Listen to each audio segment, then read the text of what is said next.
In this video, we're going to take a look at groups on Go Open and See. We're going to talk about how you can view a group, search for a group, join a group, create your own group, and then also group features including folders and discussion boards. To get started, we need to go ahead and open up Go Open and See. There are two ways that you can access Go Open and See. Number one is you can type the URL into a new tab of your internet browser. The other option is from the NC Ed Cloud. You can click on the Go Open and See icon. When you click on the icon from the NC Ed Cloud, you will automatically be signed in. If you entered the URL into your browser window, you will need to make sure that you come up here to the top right corner and sign in before you will be able to view or join any groups. So for today's video, we're looking at groups. When we come to the blue navigation menu that's across the top of the screen, when we click on groups, we'll see any groups that we are a member of. We will also be able to see any featured groups, and then we will also be able to see all groups. I'm going to click on See All Groups.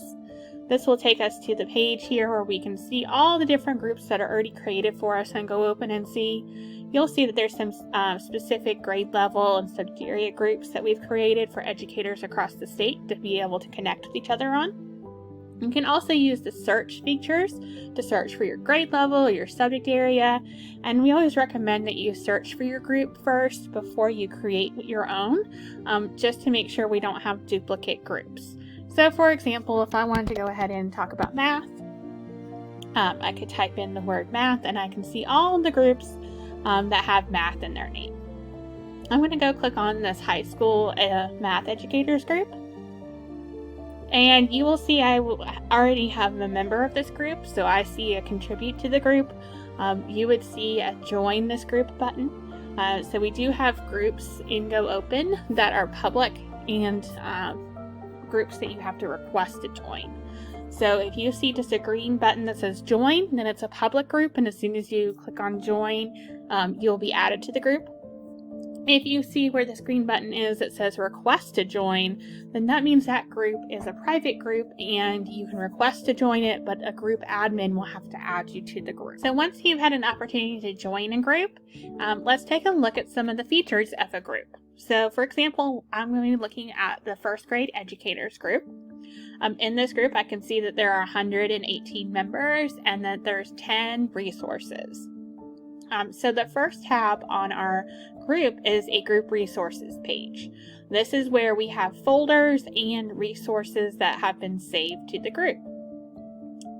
If I wanted to come in here and create a new folder, I could. So maybe I'm going to look for some counting and addition resources.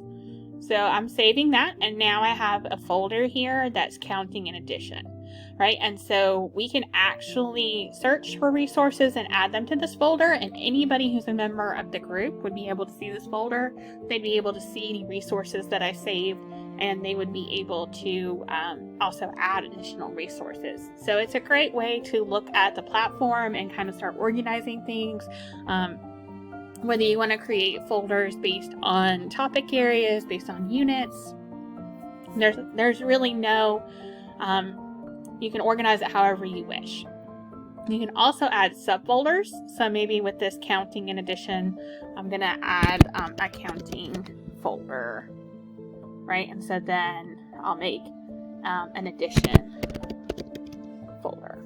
Okay, so there's only one level of subfolders. I can't come into my subfolder and delete anything, but these folders are now going to show up wherever I look for resources on Go Open, and I can add things to that folder on the group. Our next tab with the folders and the resources is discussions. So this acts like a discussion board where you could simply click on the plus and the green and start a new discussion. So maybe you're looking for resources to talk about life cycles, or maybe you're looking for a personalized learning playlist for first grade. You can start a new discussion, and these 118 members of the group would be able to see that discussion and reply and say, oh yeah, I have a great resource for counting an addition, and here's a playlist that I put together for it, and be able to exchange ideas through that discussion. So the discussion is, when you create a new discussion, you give it a title and text, and then you can also choose who can see this discussion. So you can make a discussion public where anyone can see it, or you can change the privacy of it to only group members. So that way only the other first grade educators in this group would be able to see it. Note that the text box is a rich text box, so you can add mathematical symbols, subscript, superscript, images, videos. So it's kind of a rich text editor that you can be as descriptive as you want to be, and include resources within your discussion board if you want to as well. The next tab is members. This is where you can see other members of the group and who else has joined. Any information about the group, right? So this is a group for first grade educators to share and collaborate. And you can see, what grade levels and subject areas it says. And the really nice thing is the recent activity. So you can go in here and you can find any things that have recently happened, right? So if anyone's added a resource or anyone has created a new folder, it'll take a little bit of time, but the 2 folders that I just made will show up on the recent activity there. So it's kind of a nice tab to be able to see.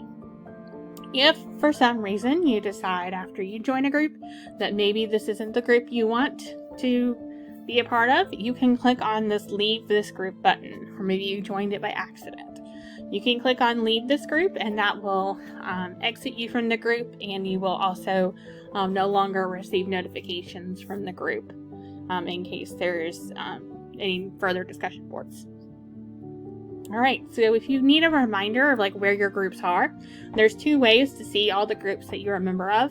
You can come under Groups and see My Groups, or you can go over here underneath your Profile tab and see your groups there as well.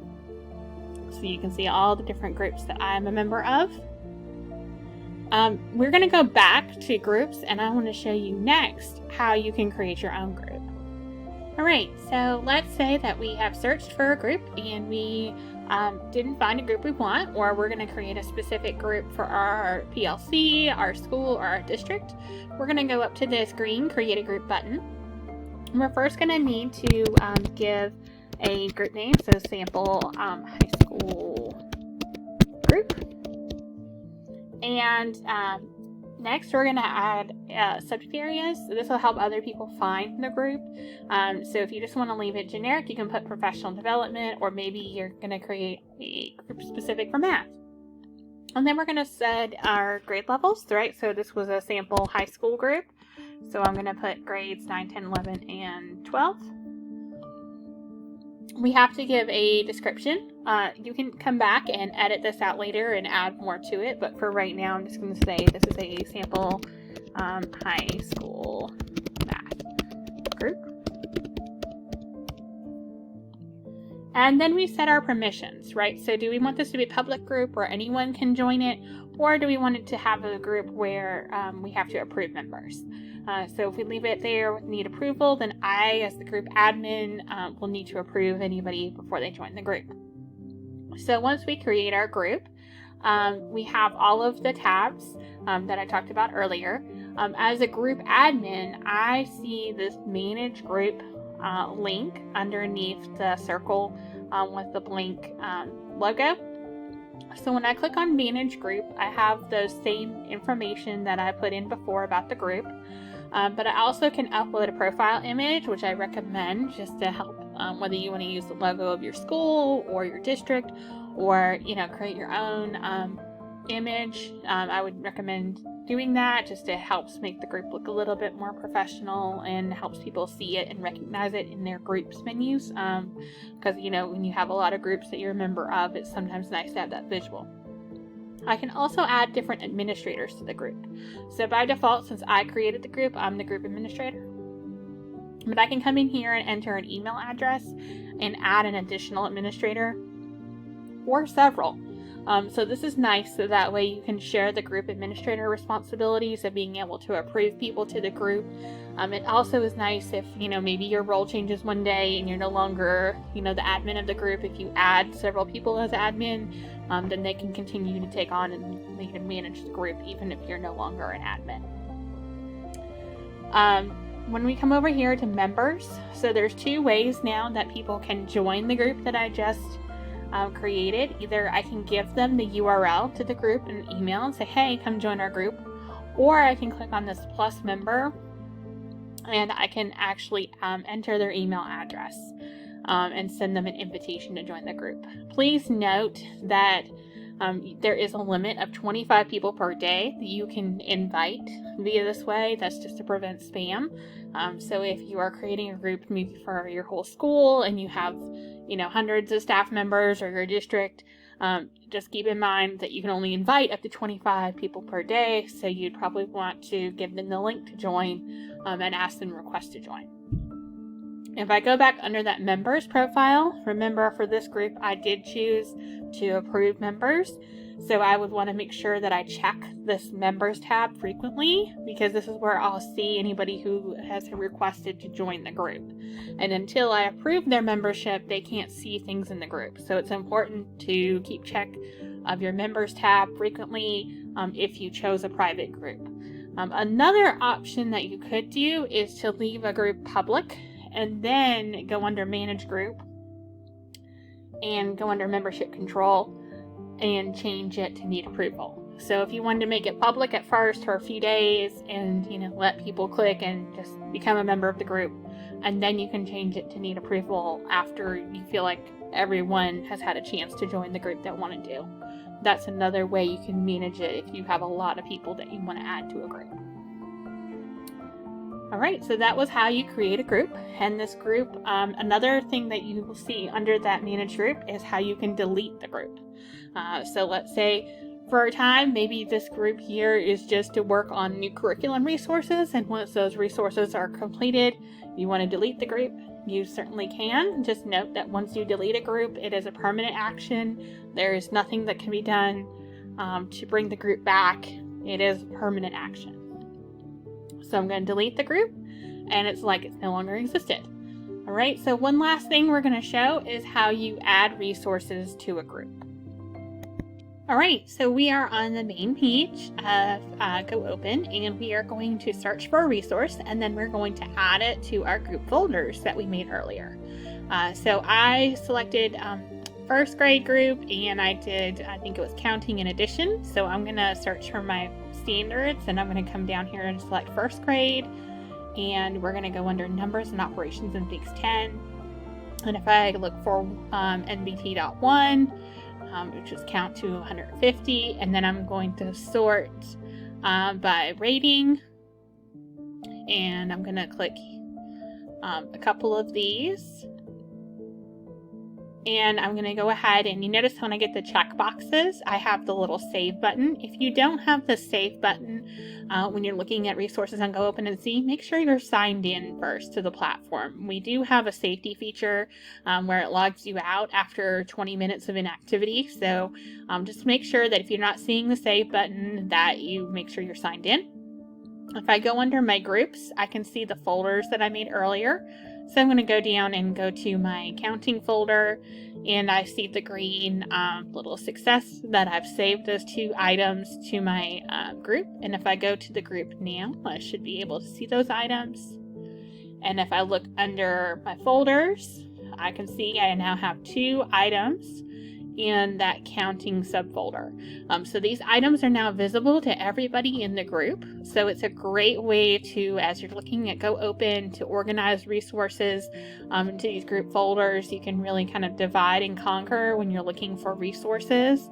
And then also, with that contribute to the group, if let's say that I had a resource I wanted to share to the group, maybe I have my own lesson plan on counting or exploring, I can come under the contribute to the group, And where it says open author, that's where I can upload my own Google Docs or Microsoft Word docs, lesson plans that I have, and share them with this folder in this group.